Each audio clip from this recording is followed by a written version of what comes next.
So a question that I still see that I'm going to be seeing probably a lot more now after making this video is the size and storage of iPhones and just phone models in general in which that you should buy in this particular year. Now, what does this even mean? Well, as you probably know, as you've probably seen, previously every single year that a new phone comes out, you're probably going to notice that they come out in a few different storage models. Most of the time though, I will say they usually start off at 128 gigabytes. That's a majority of the iPhones, a majority of the devices that are coming out nowadays. They usually come out at like a 128 gigabyte version. However, before we did see that we were getting 64 gigabyte phones all over the place. So should you go ahead and basically buy a 64 gigabyte phone as of this day and age, whether it's a Samsung, a Google Pixel, an iPhone? And I will tell you, it really depends on how much storage and how much data you have on your current phone. So what I basically mean by this is when you take a look at your current phone, the current device that you're using, you might just want to go and see how much storage you're actually using on that particular device. I think people kind of aim and kind of shoot above more than the amount of storage they actually need. So sometimes you buy a phone that's like 512 or a terabyte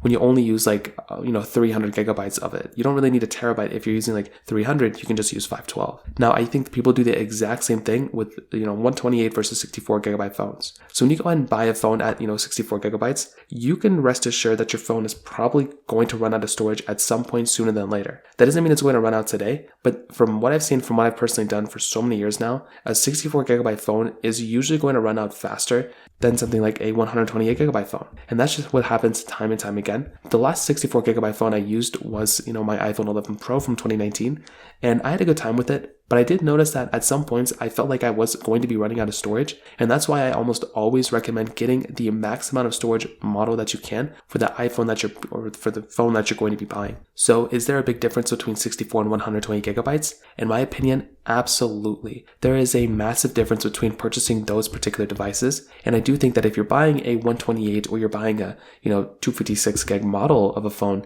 you're going to be in a much better situation than if you go ahead and buy something like a 64 gigabyte model. So in my opinion, I really don't think you should be going after a 64 gigabyte phone anymore. But I do think that if you're in the market and you do need some sort of device, if you currently have a 32 gigabyte model of a phone and you're pretty much okay, like you're not really running out of storage, and or if you have backup options, like if you have a MacBook or a laptop that you can back up your data to, or if you have like cloud storage that you can use, then in that case, you might kind of be okay, and you probably will be okay if you purchase a device like that. But if you're trying to make that phone last a long amount of time, at least at the bare minimum, 128 is probably the lowest I would recommend going for a vast majority of people out there. So in terms of that kind of covers up that question. If you have any other thoughts or questions, let me know in the comment section below. Hit the like button, that'll mean so much, but definitely hit that subscribe button. More importantly than everything else, I love every single one of you guys. Hopefully I'll catch you guys in the next video. Peace out till then.